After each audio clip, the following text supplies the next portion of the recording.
So, tatapos lang po ng ating 39th anniversary last Sunday.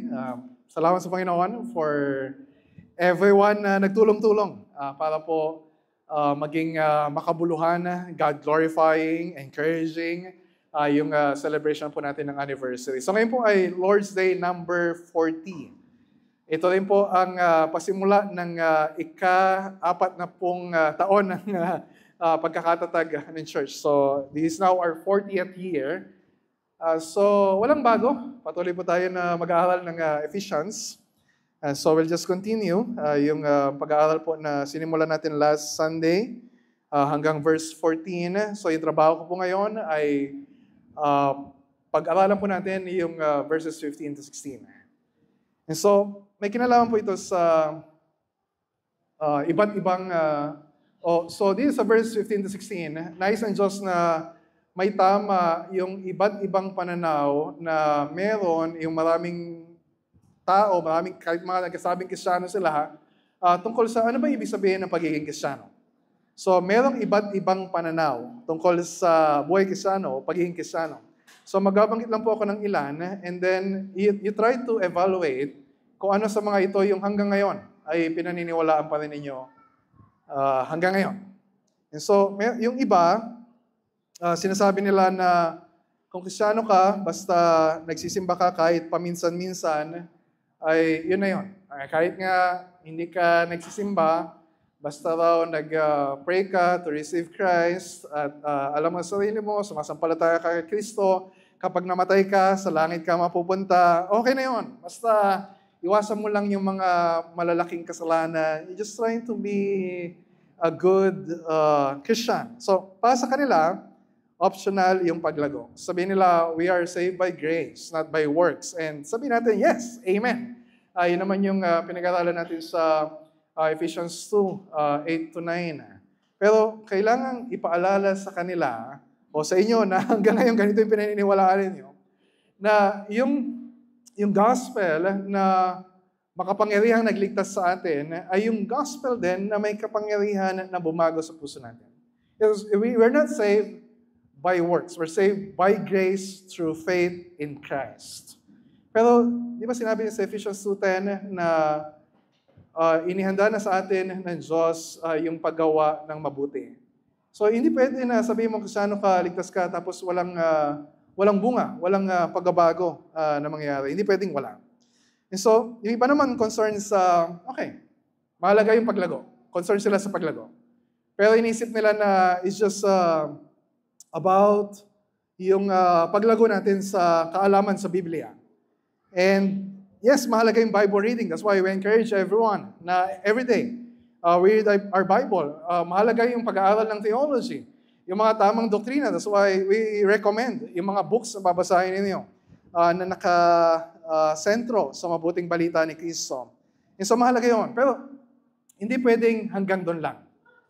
So, kung babalikan ninyo yung pinag-aralan natin mula chapters 1 to 3 ng Ephesians, nakita ninyo na talagang nagsikap tayo na sa paglalim, sa tamang doktrina tungkol sa kapangyarihan ng Diyos sa pagliligtas sa atin, tungkol sa laki ng kayamanan na meron tayo dahil tayo ay nakipag-isa na kay Kristo. Pero pagdating sa chapter 4, so nasa chapter 4 na tayo ngayon, makita natin na concern si Paul na hindi lang dumadami yung alam natin tungkol kay Kristo. Kaya sabi niya sa verse 1, na hinihikayat tayo to walk in a manner na karapat-dapat sa kaligtasan o yung pagkakatawag ng Diyos sa kaligtasan natin. So mahalaga yung tamang doktrina. Mahalaga yung paglalim natin sa tamang doktrina. Pero pinapaalala dito ni Paul dun sa section na pag-aaralan na natin ngayon na hindi pwedeng tamang doktrina lang, kundi tamang doktrina at tamang pamumuhay. So kapag lumalalim tayo sa tamang doktrina, dapat lumalago din yung sinasabi niya sa verse 2 and verse 3. Humility, gentleness, patience, bearing with one another in love, eager to maintain the unity of the Spirit in the bond of peace. And kung babalikan natin yung chapters 1 to 3, makita natin na makita natin yung concern ng Diyos na tayo ay namumuhay ng tama. Sa chapter 1 pa lang, bakit tayo pinili ng Diyos? Bakit tayo pinili ng Diyos na maging mga anak niya? So that we will be holy and blameless before Him. That's chapter 1 verse 4. Tapos, anong ginawa ni Paul? Di ba 2 beses siya nag-pray para sa kanila? At the end of chapter 1 and at the end of chapter 3, ano yung pinagpe-pray niya? Pinagpe-pray niya na lumalim yung pagkakilala natin sa Diyos. Pinagpe-pray niya na mas tumibay yung pananampalataya natin sa Panginoon. Because our church and our lives, unfinished project. Lumalago in church. Kailangan patibayan yung church. Wala sa atin yung perfectly holy. Wala sa atin yung perfectly blameless. Lahat tayo ay nagkakasala pa rin. So, yung iba naman, iniisip na yung paglago sa buhay Kristiyano na it's just about yung tungkol sa kung ano yung kailangan nating gawin para mag-grow tayo as a Christian. Sabi nila, hindi na mahalaga yung doctrine, hindi na mahalaga yung theology. Basta sikapin lang natin na gawin yung dapat natin gawin para magmahalan tayo bilang mga Kristiyano. Pero when we look at yung ginagawa ni Paul sa chapters 4 to 6, yes, marami dito sasabihin niya, ito yung utos na dapat nating sundin. Ito yung mga bagay na dapat nating gawin. Pero lahat yon ay ikinakabit niya sa tamang paniniwala. Halimbawa, pinag-aralan natin sa verses 4 to 6, yung dapat tayong magkaisa as a church. Dapat natin gawin ang lahat ng magagawa natin para mapanatili yung pagkakaisa sa church. And then, sinabi niya, ano yung dahilan? Ano yung theological reality na dapat nating tandaan? Sabi niya sa verses 4 to 6, kasi merong one body, merong one spirit, merong one hope, merong one Lord, one faith, one baptism, one God and Father of all. Merong one body. So nakaugat yon sa tamang paniniwala. So mahalaga yon. Mahalaga yung tamang doktrina, mahalaga yung tamang pamumuhay. Sabi ni Frank Tillman, hindi pa tapos ang gusali o katawan. So yung church, our church. At kailangan yung pagsisikap ng bawat mananampalataya para ito'y matapos. Meron tayong kailangan gawin. Pero yung lakas para magawa ito, huwag natin isipin na it is all about yung effort na kailangan natin gawin. So yung lakas na kailangan para magawa ito ay hindi galing sa sariling kakayahan, kundi regalo mula kay Kristo na nagtagumpay at umakyat sa langit. So kung nandito kayo last Sunday, so ito yung pinag-aralan natin. And I asked Pastor Jared na for our anniversary, ay wala tayong special na ibang tema. Basta ituloy lang natin yung pinag-aaralan natin sa Ephesians. And sabi ko sa kanya, talakayin mo yung verses 7 to 14. Pero actually, hanggang verse 16, yung section na yon. Pero sabi ko, hanggang 14 lang. Pero ako nang bahala dun sa verses 15 to 16. So yun lang yung pag-aaralan natin ngayon, 2 verses lang. And this is very foundational. Na as we talk about ano ba yung mga general things na kailangan nating matutunan about Christian growth, makita natin sa mga susunod yung mga specific na binabanggit na ni Apostol Pablo. But we'll stick muna sa verses 15 to 16. So, sabi dito ni Paul, sundan po ninyo, verse 15. Sa halip, sa pamamagitan ng pagsasalita ng katotohanan sa diwa ng pag-ibig, tayo dapat maging lubos na katulad ni Kristo na siyang ulo nating lahat. Sa pamamagitan niya, ang buong katawan ay pinag-uugnay-ugnay ng mga kasukasuan na mula rin sa Kanya. At kung maayos na gumaganap ng tungkulin ang bawat bahagi, lumalaki ang katawan at pinapatatag nito ang sarili sa pamamagitan ng pag-ibig. And so sa tekstong ito ay meron tayong 6 na tanong na sasagutin. So yung lahat ng sagot ay makikita doon sa 2 verses na yun. Number 1. So kung meron po kayong bulletin, nandiyan po yung mga questions. Number 1. Bago natin pag-usapan, Ano ba yung paglagong Kristiyano? Ano ba yung dapat natin gawin? So pag-usapan natin muna yung question na bakit mahalaga? O ano yung mangyayari kapag hindi tayo lalago? Bakit hindi optional yung paglago bilang Kristiyano? So actually, wala sa text yung sagot. Pero implied dun sa unang mga salita. Ano yung unang salita sa verse 15? Ano yung first word? Rather. Or sa halip. So sinasabi dito ni Paul na ito yung gusto ng Diyos na mangyari for us, for our church. Nakasulat sa verses 15 to 16. At ito ay kabaligtaran ng nakasulat sa verse 14. Na yung verse 14, sinasabi ng Diyos na, tinalakay natin ito last Sunday, sinasabi doon ng Diyos na ito yung ayaw ng Diyos na mangyari sa atin. So ibig sabihin, kung hindi tayo lalago, kasi yun yung pinag-usapan sa verses 15 to 16, it's about the growth of the body, it's about Christian growth. So kung hindi tayo lalago, ito yung mangyayari sa atin. Yung nakasulat sa verse 14.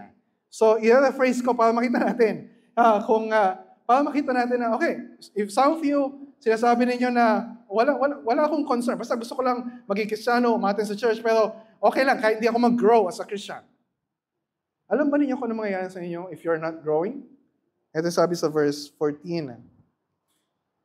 Sa gayon, magiging tulad tayo sa mga batang madaling matangay ng sari-saring aral.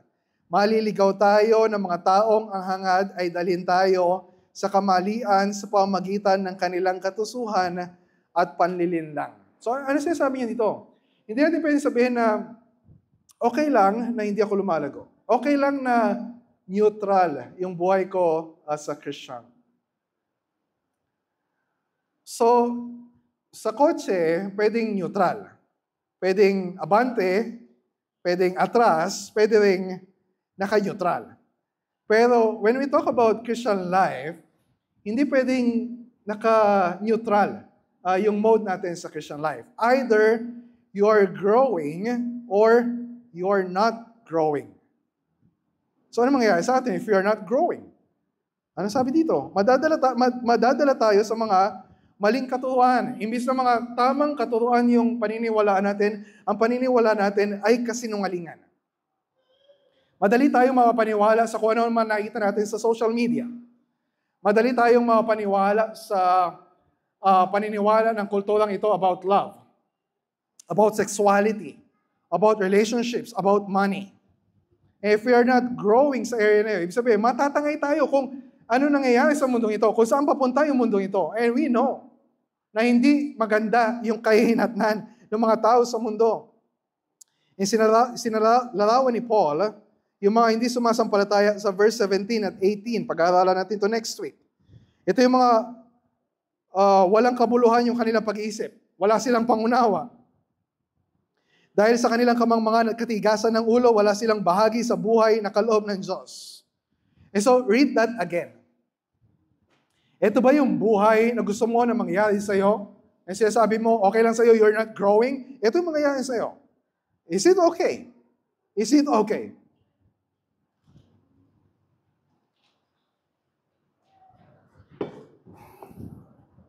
Verse 22.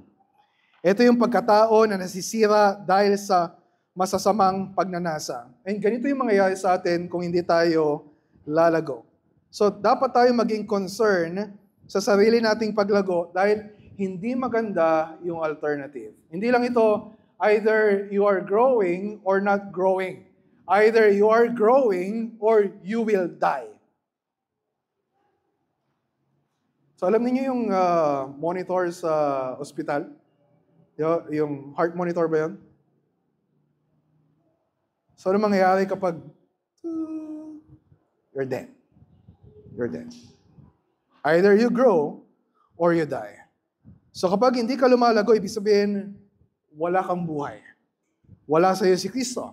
Wala sa iyo yung Espiritu. Sinasabi mo na you are a Christian. Sinasabi mo na you believe the gospel. Pero it's probable na hindi mo talaga pinangahawakan yung mabuting balita ni Kristo.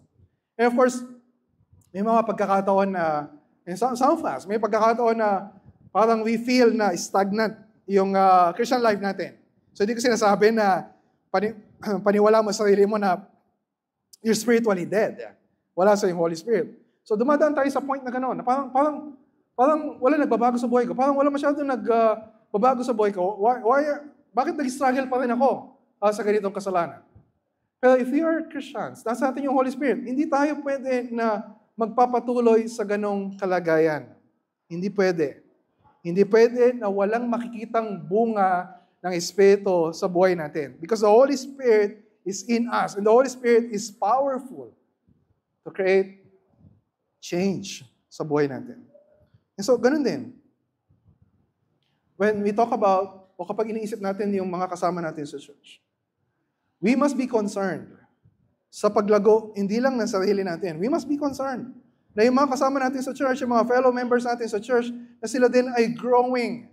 Now, we must love them enough para maging concerned tayo na parang walang nangyayaring pagbabago sa kapatid natin na ganito. Ano kayong kailangan natin gawin? We must not be content na, okay lang yan, basta tinanggap niya si Kristo, basta nag-pray siya to receive Christ. Pag namatay siya, sa langit siya pupunta. We must be concerned about growth. And sabi ni Mark Dever, sabi niya, ang isang healthy church ay nailalarawan sa pagkakaroon ng mga miyembro na may seryosong concern para sa kanilang spiritual na paglago. Sa isang healthy church, nais ng mga tao na maging mas mahusay sa pagsunod kay Kristo. Na yung bawat isa sa atin, we're so concerned na hindi tayo, ito yung holy discontent. Hindi tayo nakukontento sa kalagayang spiritual na meron tayo. We want to keep growing and growing and growing. Okay, so yung number 1. Mahalaga yung paglagong Kristiyano. Kasi hindi maganda kapag tayo ay hindi lalago. Ang pangalawa, itanong natin pangalawa, yung kasunod. Ano yung pangalawang question? Ano ba yung paglagong Kristiyano? When I talk about growth, anong pinag-usapan natin? Kasi it's possible na sa isip ng iba na, ayan, last anniversary, maraming tao, tapos masaya, maraming activities. O kaya maganda yung programa sa church, maganda yung facilities, maraming mga busy na mga members. And sometimes we equate yung spiritual growth sa mga bagay na yon. Na yes, posible na the church is growing kapag nakikita natin yung mga bagay na yon. Pero posible din na hindi. Wag nating isipin na just because we are busy Christians, we are growing Christians. So ano yung paglagong Kristiyano? Sabi sa text natin, sa halip, sa pamamagitan ng pagsasalita ng katotohanan sa diwa ng pag-ibig, tayo'y dapat maging lubos na katulad ni Kristo na siyang ulo nating lahat. Yun yung paglago na tinutukoy ni Paul. Yung pagiging lubos na katulad ni Kristo. And syempre, wala sa atin yung lubos na katulad ni Kristo. Wala sa atin yung perfectly like Christ. Pero if we are Christians, doon tayo papunta. Yun yung pinaka-mithi natin. Yun yung prayer natin. That we will become like Christ. That's our prayer for our church. And sinasabi dito ni Paul, sabi sa English, we are to grow up in every way into Him who is the head, into Christ. We are to grow up. Ang tinutukoy dito ni Paul, lahat ng mga Kristiyano, hindi lang sinasabi na ako, pati yung mga Christian leaders, we are to grow up. Ang sinasabi niya, lahat tayo na mga kay Kristo, we are to grow up. That's normal Christian life. Na hindi perfection yung pinag-usapan natin dito. Ang pinag-usapan natin dito ay progressive sanctification. Sound check.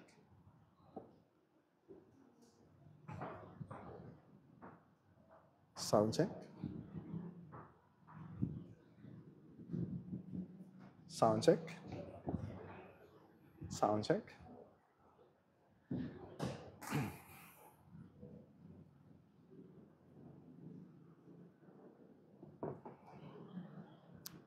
Sound check, sound check. Okay. Okay na? Okay. So this is normal Christian life. Again, sabi ko kanina, hindi perfection yung pinag-usapan natin dito. We're talking about progressive sanctification. And we expect that. Di ba kapag nagtanim ka ng halaman, in-expect mo na, hindi mo na, unless bonsai yung gusto mo, in-expect mo na yun ay lalaki at tutubo at mamumunga kung yun ay isang puno.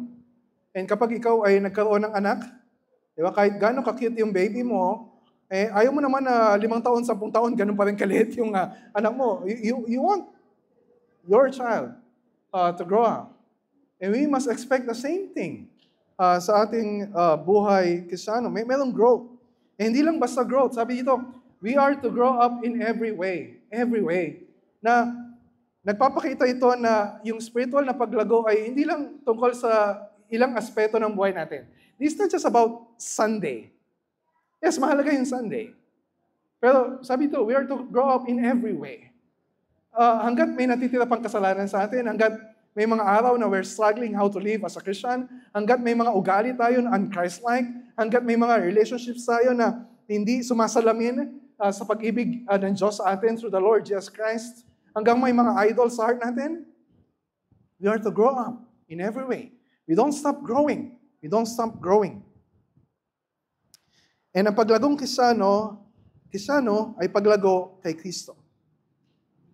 This is not just about activities. This is not just about programs. Kaya sabi dito, we are to grow up in every way into Him who is the head, into Christ.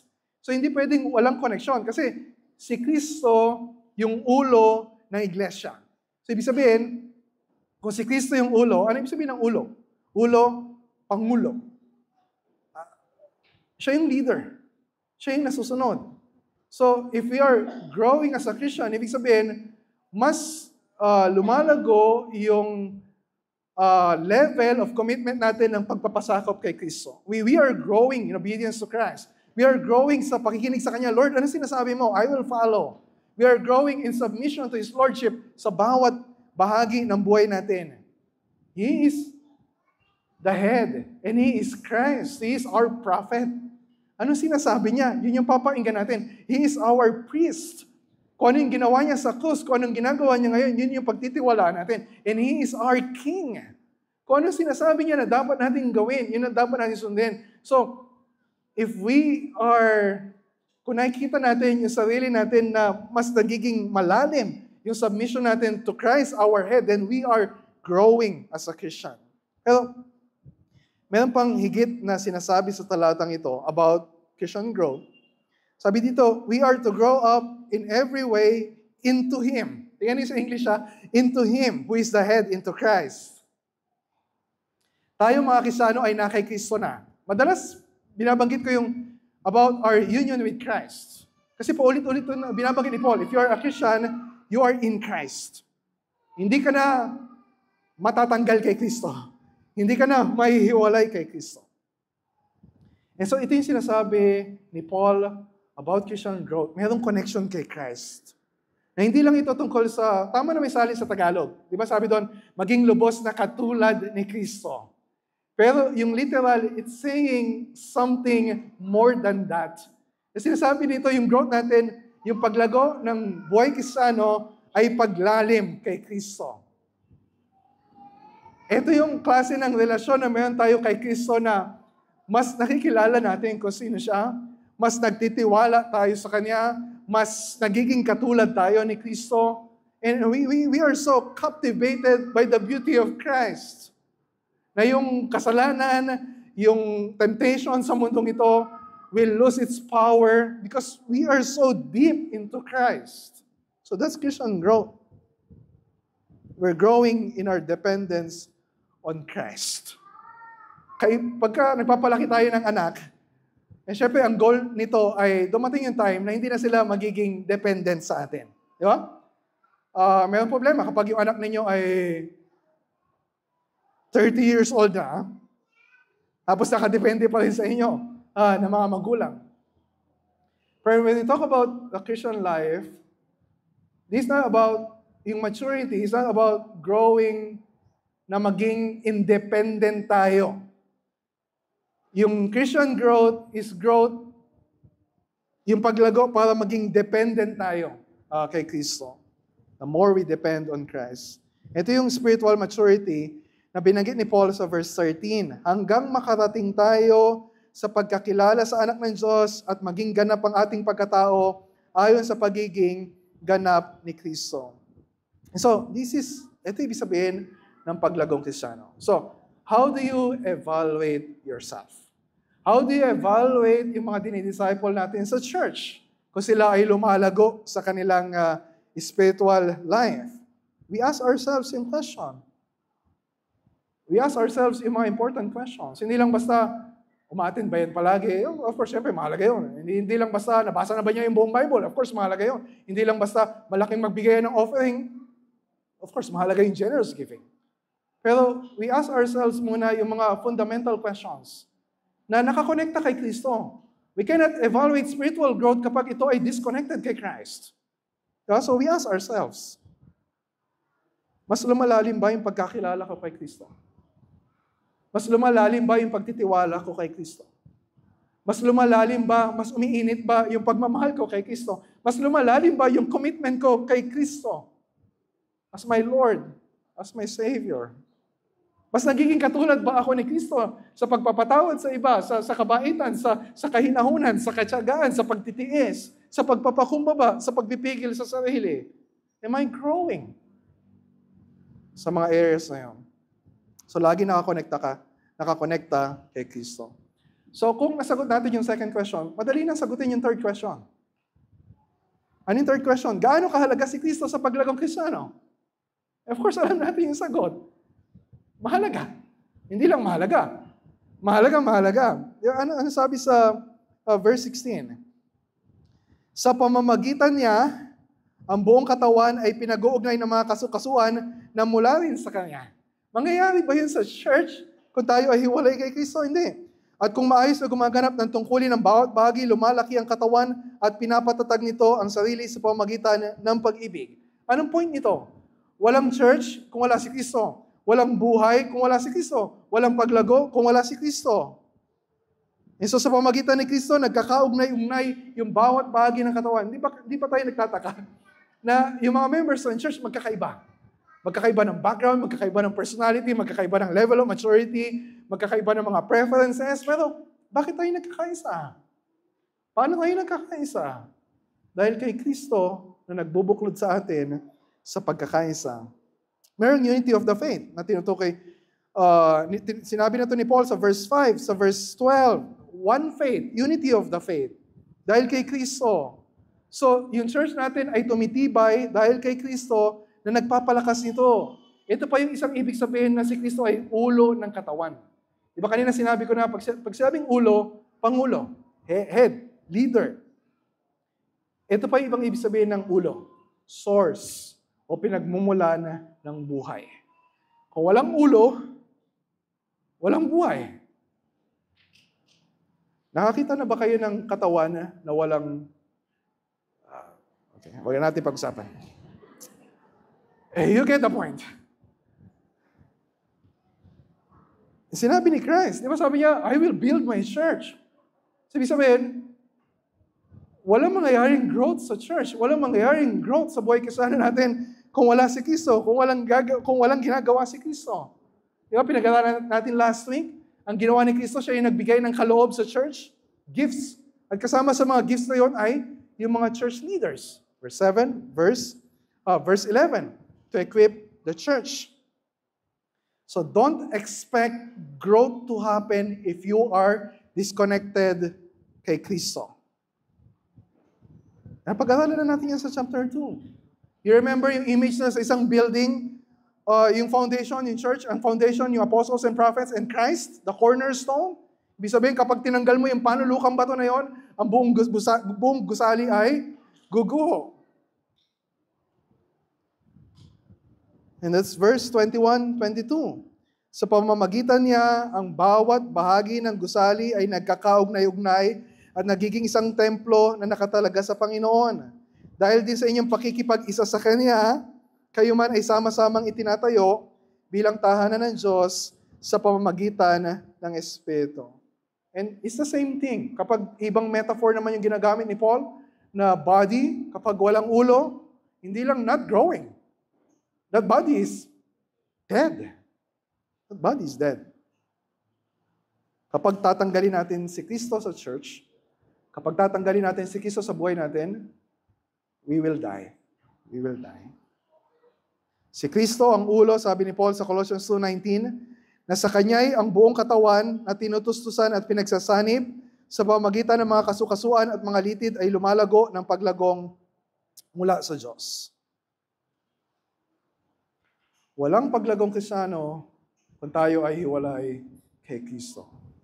And if that's clear, merong implication ito for those of you na hanggang ngayon ay wala kay Kristo. Hindi ko alam, baka iba sa inyo iniisip, ano tayo, punta tayo sa church. Mainig tayo ng sermon para kailangan natin yan para maging maganda yung relasyon natin mag-asawa, para bumait ako, para bumait ka din, para maayos yung buhay natin. And kung yun lang yung iniisip mo, tapos you are not in Christ, don't expect growth to happen. If you are not genuinely converted, hindi mangyayari yung sanctification. Hindi mangyayari yung transformation sa buhay mo. And so, your first concern ay hindi lang magkaroon kayo ng magandang marriage, maayos yung pamilya ninyo, mapalaki ninyo yung mga bata ng maayos. Your first concern is to ask yourself, are you connected with Christ? Nagsisi ka na ba sa mga kasalanan mo? Humingi ka na ba ng tawad sa Diyos? Kinikilala mo ba si Kristo bilang Panginoon at tagapagligtas? And so if you are in Christ, doon lang mangyayari yung Christian growth. So, para naman sa mga na kay Kristo, matagal na tayong Kristiyano. Iba sa inyo, sandali pa lang. Pero marami matagal ng Kristiyano. Matagal na kayo members ng church. May mga times na we are struggling or we are frustrated na bakit ang tagal ko ng Kristiyano pero parang hanggang dito pa lang yung level ng Christian growth ko. Maybe you need to ask yourself yung question na maybe dahil ba yun sa akala mo yung Christian growth mo is about yung effort na ginagawa mo, about sa mga hakbang na dapat mong gawin para magkaroon ka ng spiritual maturity. Yes, may mga kailangan tayong gawin. Pero kung ganito kahalaga si Kristo sa paglago natin bilang mga Kristiyano, ibig sabihin, yung pinakamahalagang dapat nating gawin, yung todo effort na dapat nating ibigay is to make sure na we are growing deeper sa intimacy natin with Christ. We are growing deeper sa dependence natin kay Kristo. And paano mangyayari yun if we're not spending time reading the Word of God every day? Paano makikilala si Kristo? Paano mo papanghahawakan yung mga pangako niya kung hindi mo naman binabasa yung kanyang salita? How will you grow in your dependence on Christ if hindi mo man lang siya kinakausap, hindi ka nananalangin sa Kanya? Na pa ba sinasabi mo na, I can live my life on my own? And that's not Christian life. We are utterly dependent on Christ for our salvation, for our life every day, and for all eternity. We are nothing kung wala si Kristo. Number 4.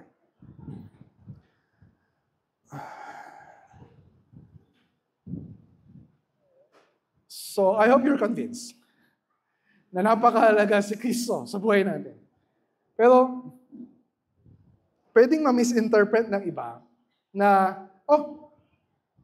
si Kristo yung kailangan natin. Christ is everything we need. So, hindi na natin kailangan yung iba, ng ibang tao. Bakit nandito pa tayo sa church? Bakit nag-join pa tayo sa church as a member? Dito nagkakamali yung, you remember yung isang kanta ng mga bata na read your Bible, pray every day, and you grow, grow, grow. Of course, kailangan natin magbasa ng Bible. Kailangan natin mag-pray. Pero ano yung kulang doon sa kanta na yon? Pwede ko sinasabi na i-revise niyo yung song, magdagdag kayo ng lyrics. Pero, dapat ma-realize natin,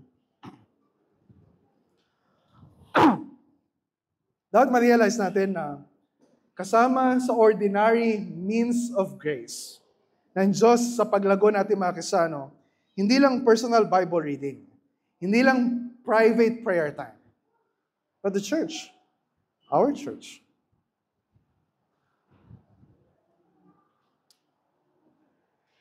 How can we, pag sinasabi natin na we're growing, kasi binabasa natin yung Bible. Pastor, madalas ito dati pag kami binibisita, matagal na hindi umaten sa church, tapos sasabihin, Pastor, okay lang. Okay naman yung relationship ko kay God. Kasi nagbabasa naman ako ng Bible araw-araw. How can you say you're reading the Bible every day, tapos wala kang church? Di ba nababasa mo yung mga salita ng Diyos nakalagay dyan? Yung one another, love one another, pray for one another, encourage one another, submit to one another. Paano mangyayari yun?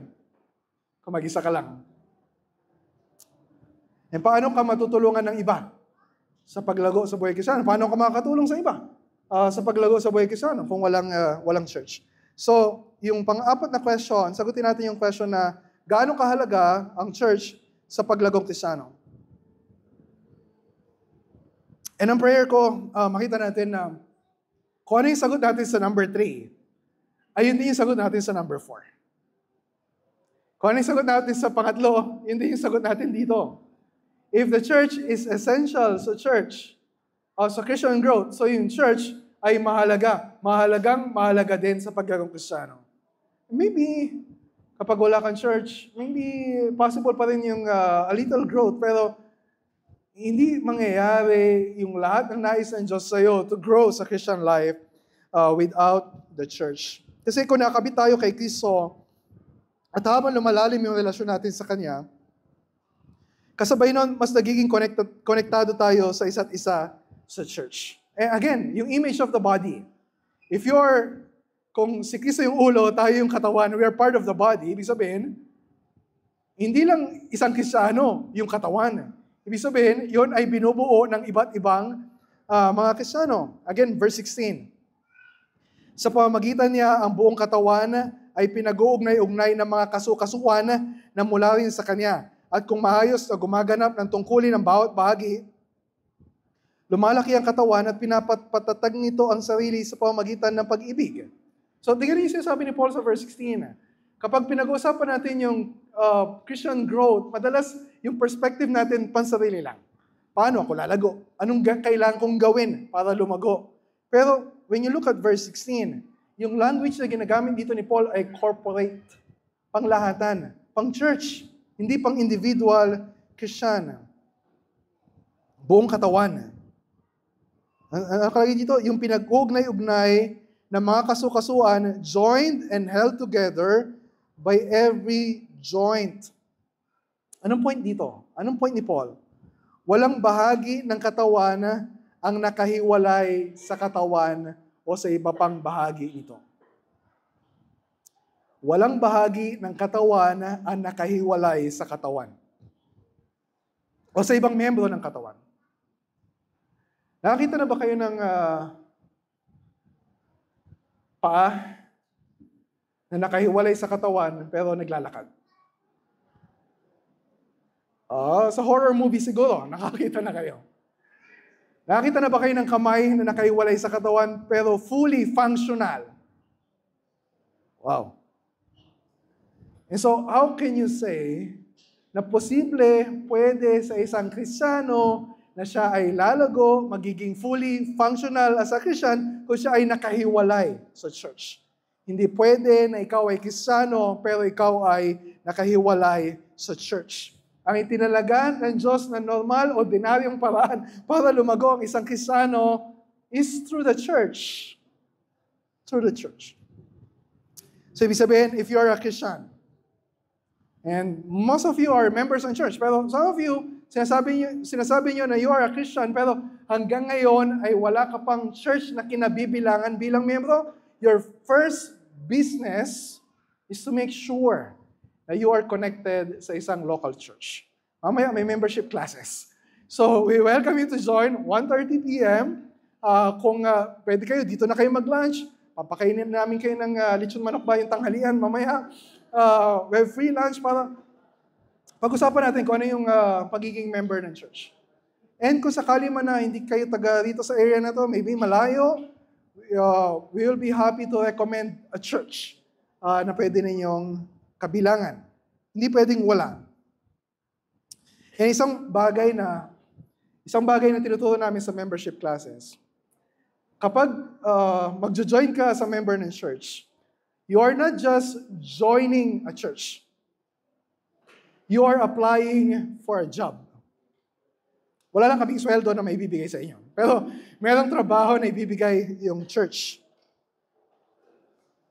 And sinabi rin yan ni Paul sa verse 16, nalalago yung church kung ano daw, kung maayos na gumaganap ng tungkulin ang bawat bahagi. So bawat bahagi ng katawan, merong kanya-kanyang trabaho. May mga elders, so 6 po kami na elders in church. And yung pangunahing trabaho namin ay ituro, ipangaral yung salita ng Diyos. And kasama sa main job namin ay ipanalangin ang bawat member ng church. And of course, gabayan yung church, dalhin yung church sa direksyon na nais ng Diyos for the church. Pero mga elders lang ba yung may trabaho na dapat gawin sa church? No. So meron din tayo mga deacons. Di ba kaya nga yung trabaho ng mga pastor elders na pag-aralan natin sa verse 12, to equip the saints for the work of the ministry. Para sanayin kayo. So meron tayong mga deacons. Anong ginagawa ng mga deacons? Focus sa especially sa mga physical aspect ng ministry natin to support yung ministry ng mga elders para yung mga elders mas maging malaya kami, mas maraming oras, ma-devote namin sa sarili namin sa pag-aaral, pagtuturo ng salita ng Diyos at pananalangin para sa inyo. Mga elders, mga deacons lang ba may trabaho sa church? No. Yung mga elders, nagli-lead sa ministry. Yung mga deacons, nagpa-facilitate ng mga ministries natin. And members, if you're a member ng church, members do the ministry. Yung mga members ang gumagawa ng trabaho sa ministry. Tulong-tulong. Hindi lang ilan. And how we long for that day. Every member ng church is fully committed na gawin yung trabaho natin bilang membro ng church. Don't forget, kapag naging member ka ng church, you're applying for a job, meron kang trabaho. Ano yung job description ng mga members ng church? Yung church covenant. Merong 10 na nakasulat doon. Review ninyo. I-assess ninyo yung sarili ninyo. If you are doing your job as a member, we will not grow as a church. Kapag karamihan ng members ng church, they're not doing their job. Yung trabaho namin, paalala sa inyo, sanayin kayo. Pagtulong-tulungan natin na gawin kung ano yung trabaho na ibinigay sa atin ng Diyos. Hindi kami nagbibigay ng trabaho sa inyo. Ang Diyos yung nagbibigay ng trabaho sa atin. Tanggalin na natin yung mentality sa Christian life na, we're saved by grace, wala tayong kailangan gawin. We're saved by grace. Kaya meron tayong kailangan gawin. Meron tayong kailangan gawin. And so, kung bawat membro ay ginagawa yung tungkulin o trabaho, ano daw mangyayari sa church? Ano sabi sa verse 16? Lumalaki yung katawan at pinapatatag nito ang sarili sa pamamagitan ng pag-ibig. And so this is my 5th question, ang 5. Ano yung layunin natin bilang mga miyembro ng church? Kung ito pala yung gusto ng Diyos na mangyari sa church, ibig sabihin, ito din dapat yung goal natin. Ito yung layunin natin. Bakit tayo nandito sa church? Ito yung layunin natin. Bakit gagawin natin yung trabaho natin bilang mga members ng church? Para ano? Para lumago in church. Para tumibay yung church. Di ba sabi din niya sa verse 12? To equip the saints for the work of the ministry for building up the body of Christ. Ang daming mga projects yung gobyerno na hindi natatapos. Nanggagalitin na tayo sa kalit na matapos yung mga yon. Pero we have a job here to do. We can be so focused sa mga tao na hindi ginagawa yung trabaho. Hindi ginagawa yung trabaho nila. But we have a job to do sa church for building up the body of Christ. Nag-exercise tayo, sana. Iba tumatakbo, iba nagbubuhat ng weights, Yung iba, nagpa-practice kasi may fun run. Why? Bakit tayo nag-exercise? Bakit ginagawa ba natin to para lang makapag-selfie sa fun run? Oh, story. O kaya ay ma-impress yung ibang tao kapag build up na yung mga muscles natin. No. We do this for physical fitness. Ano ibig sabihin ng fitness? Maging fit tayo na magawa natin kung ano yung pinapagawa ng Diyos sa atin. It's the same thing sa church. We exercise. May equipping classes, may mga sermons, may mga Bible studies, may mga book study groups, may mga discipleship groups. And these are spiritual training exercises para para maging spiritually fit tayo for building up the body of Christ. Para magawa natin kung ano yung pinapagawa sa atin ng Diyos. And that's the goal. And so we need to ask ourselves yung question na, bakit ka nandito sa church? Why are you here? Why are you a member of this church? Bakit gusto mo dito sa church? Masaya dyan. Marami akong kaibigan dyan. Palaging may kainan dyan sa church. And of course, nagbe-benefit tayo. We are encouraged, we are blessed sa church. Pero, kung nakita natin na ito yung layunin ng Diyos, di ba, ibig sabihin, dapat magkaroon din tayo ng change of perspective tungkol sa ano ba yung layunin natin, bakit ka nandito sa church? Hindi ba, pupunta tayo sa church, we will attend yung mga Bible study groups, mag-disciple tayo, we will involve ourselves sa ministry, we will give offerings, kakausapin natin yung mga kailangan kausapin, kasi andun yung mindset natin na meron tayong trabaho na kailangan gawin for building up the body of Christ. Are we thinking of the church? Do we even pray for our church? Do you pray for other people sa church? That's part of Christian growth. Ito yung bahagi ng kahalagahan ng church. And if you are concerned sa paglago ng church, sino nakikinabang? Tayo din nakikinabang. If the church is growing, we are growing kasi we are part of the church, of that body. So it's a win-win situation para sa ating lahat. So kung gusto natin lumago yung church, anong gagawin natin? Hindi pwedeng wala. Hindi pwedeng wala tayong gagawin. May mga Christians na ang daming na-observe sa church na sana ganito yung church namin, sana ganito yung mga pastor namin, ito yung mga kailangan gawin sa church, may mga kulang sa mga programs namin, sana ganito. Yes, okay lang na po muna. Di ba? Pwede nyo kaming kausapin tungkol sa mga bagay na yun, pero hindi pwede na puna lang tayo ng puna kung ano yung mga kailangan gawin sa church. At sasabihin natin na yung mga leaders namin, hindi ginagawa yung trabaho nila. Na para bang iba lang yung may pagkukulang. Lahat tayo ay may pagkukulang, lahat tayo ay may trabaho na dapat gawin, lahat tayo ay kailangan pagbutihin yung trabaho na kailangan natin gawin. So that's number 6 na question. Last. Anong gagawin natin? Ano yung trabaho natin? Sinabi ko na kanina, yung trabaho natin nakasulat sa Church Covenant. So if you're applying for membership, pag-aaralan po natin yan sa membership class. And wala tayong time ngayon na isa-isahin yung nakasulat doon. Pero you can review our sermon series, The Life Together. Inisa-isa natin yun yung commitment natin bilang member ng church. Pero ngayon, tingnan lang natin yung nakalagay sa text natin. Meron ako nilaktawan sa verse 15. Yung nasa simula ng verse 15 na doon tayo magtatapos. Ano daw yung kailangan nating gawin? Ano yung trabaho natin bilang members ng church? Ang nakalagay doon, sa halip, sa pamamagitan ng pagsasalita ng katotohanan sa diwa ng pag-ibig. Yun yung kailangan nating gawin para lumago yung church. You speak the truth in love to one another. Ito pa yung isang ibig sabihin, ito pa yung kahalagahan na may church. How can you speak the truth in love kapag wala kang church? Sinong kakausapin mo? Bahala ka kung gusto mong sarili lang yung kausap mo. So ano ibig sabihin speaking the truth in love? Hindi ito yung pagsasabi lang ng, okay, of course we can talk about truth in general na napapansin mo sa, hindi lang ito yung may napansin ka, parang Ang taba-taba mo na ngayon ah. Lumalaki na yung tiyan mo. Kaya kailangan mong mag-exercise. Okay? Pwede naman na we can say that lovingly. And it's the truth na observe natin na pinapabayaan niya yung kanyang physical fitness.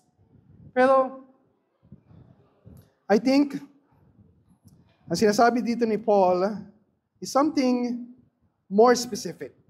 More specific. Ang katotohanan na tinutukoy dito ni Paul ay yung katotohanan na sigurado tayong totoo. Kasi may mga bagay, sometimes we're so concerned about ano yung totoo. Sabihin natin yung totoo. Di ba sa mga hearing, balik naman tayo sa hearing. Basta, hindi na natin alam kung ano yung mga totoo na nangyayari dyan. Even sa buhay ng bawat isa sa atin, sometimes we can be so concerned na ito yung totoo. Pero we need to admit to ourselves na hindi natin alam lahat ng bagay. Hindi natin alam kung ano yung nasa puso talaga ng mga kapatid natin sa Panginoon.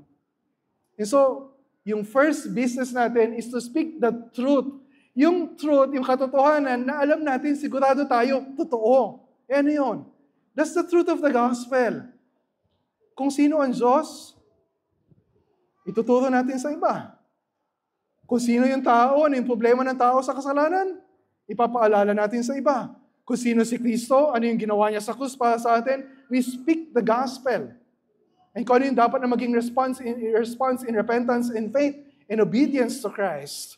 Diba, pagdating natin sa verse 21, nung passage natin, sasabihin dito ni Paul, na natutunan natin si Kristo at si Kristo yung katotohanan. So, we speak the truth in love to one another when we learn how to speak Christ to one another. It's not just enough na sabihin natin na ito yung kasalanan mo. Ito yung dapat mong pagsisihan. We need to learn how to speak the gospel sa mga kapatid natin. We need to learn how to be fluent sa gospel. Iba sa atin, lahat tayo siguro fluent sa Tagalog. Ang iba sa atin, fluent sa English. Pero as Christians, very crucial na lahat sa atin ay fluent sa gospel. And that's why we labor so hard to make sure na every time sa mga sermon, marinig niyo palagi yung gospel. Paano ito nakakonekta sa text na pinag-aaralan natin? Paano nakakonekta yung gospel sa pang-araw-araw nating buhay? And even sa mga ordinary conversations or sa mga counseling situations, kapag meron mag-asawa, hindi lang namin pag-usapan problema ng mag-asawa. Sasabihin namin, papaalala namin how to speak the gospel sa sitwasyon nila bilang mag-asawa. Sa mga discipleship groups, kahapon, yung mga nagdi-disciple, pinag-usapan nila, pinag-aaralan nila, following Jesus. In first 6 weeks nun, you're just talking about Jesus. You're talking about the gospel. Kasi yun yung kailangan masanay tayo na gawin yun. Kaya, ni-encourage namin kayo, umattend kayo ng equipping classes para masanay kayo. Umattend kayo ng sermon discussion mamaya para masanay kayo na yung gospel na narinig ninyo ngayong umaga ay kaya ninyong sabihin sa iba. That's why we encourage na mag-engage kayo sa discipleship groups. Di lang kayo nakikinig, but you're learning how to speak the gospel to one another. O kapag mayroon kayong discipleship groups, di lang naririnig ninyo kung ano yung kasalanan ng bawat isa. You learn how to speak the gospel to one another. And so, you come every Sunday. Yung first commitment natin as a member ng church, you make sure you come every Sunday sa church. Na isang pangarap ko, isang prayer ko, yung bilang ng dumadalo every Sunday ay mas marami pa kaysa sa bilang ng miyembro ng church. Bakit mahalaga? Kasi paano tayo masasanay? How to speak the truth kung hindi natin palagi naririnig yung katotohanan. Diba? Adik tayo sa sinusubaybayan natin mga Senate hearing. And we're learning their language. But if we're spending so much time learning what's the gospel, how to apply the gospel sa sitwasyon na ito, we're becoming gospel fluent. Gospel fluency.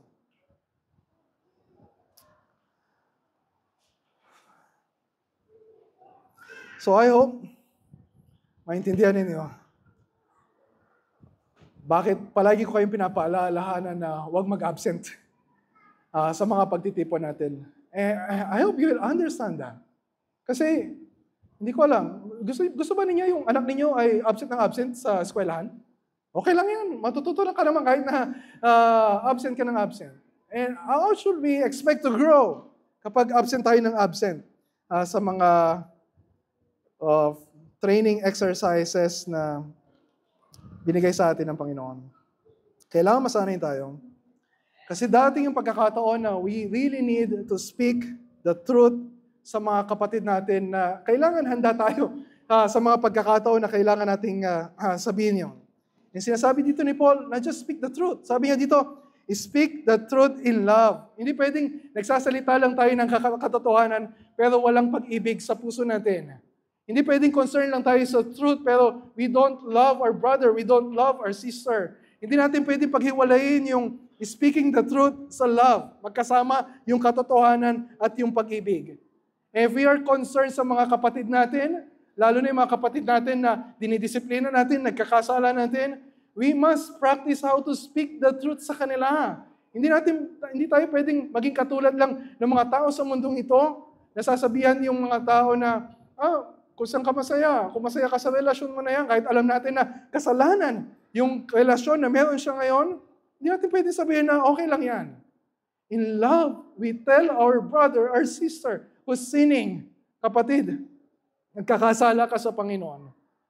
At kung magpapatuloy ka sa kasalanan, ayan, mapapahama ka. You remember kung sino si Kristo para sa iyo. You remember yung kasapatan ni Kristo para sa iyo. Hindi mo mararanasan yung tunay na kasiyahan kung magpapatuloy ka sa kasalanan. True joy can only be found in Christ and in Christ alone. And we all need to grow sa pag-ibig natin sa kapatid natin. We are so silent kapag kailangan natin magsalita. Iba naman ay maraming sinasabi sa mga panahon na kailangan nilang tumahimik. We need to learn how to speak the truth in love to one another. So that's 6 questions. And ang prayer ko na makita natin kung gaano kahalaga yung paglagong Kristiyano. Makita natin kung gaano kahalaga si Kristo sa buhay natin mga Kristiyano. Makita natin kung gaano kahalaga yung church sa buhay natin. Makita natin kung gaano kahalaga na meron tayong trabaho na ginagawa. We speak the truth in love to one another. And we take that seriously. Kasi yun yung inuutos sa atin ng Panginoon. So marami na akong nasabi kanina na mga pwede nating gawin, dapat nating gawin. Pero make sure na before you leave this place, masagot mo sa sarili mo, anong hakbang yung kailangan mong gawin. Hindi pwedeng walang susunod, hindi tayo lalago kapag wala tayong susunod na hakbang na gagawin. Ano yung susunod na hakbang na gagawin mo? Diba? Ayaw naman natin na yung anak natin ay, okay lang yung anak, hanggang grade 3 ka lang, hanggang grade 4. Kung gusto mo, sige, okay na yan. We want our children to grow. So maintindihan ninyo kung bakit ang Diyos, bakit ang mga leaders ninyo talagang pinapaalala sa atin na meron tayong kailangan gawin na hakbang para lumago. Kung wala ka pa kay Kristo, kasama yung mga anak natin, ano yung susunod na hakbang na gagawin mo? Kung ikaw ay nakay Kristo na pero hindi ka pa member ng church, ano yung susunod na hakbang na gagawin mo? If you are now a member of the church, ano yung susunod na hakbang na gagawin mo? Hindi pwedeng wala tayong hakbang na gagawin.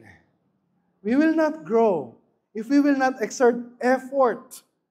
Of course, we depend on the Holy Spirit sa anumang bagay na gagawin natin. At alalahanin natin sa lahat ng ito, it's not about us. It's not about our effort. Hindi ito tungkol sa mga hakbang na dapat nating gawin. Ultimately, it's about Christ. Habang natututo tayo na tumingin kay Kristo, habang nabibighani yung puso natin sa kagandahan ni Kristo, doon nangyayari yung tunay na paglagong Kristiyano.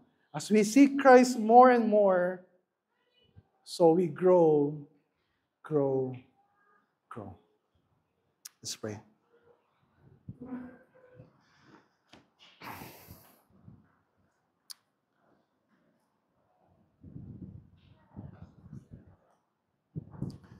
Our Father in heaven,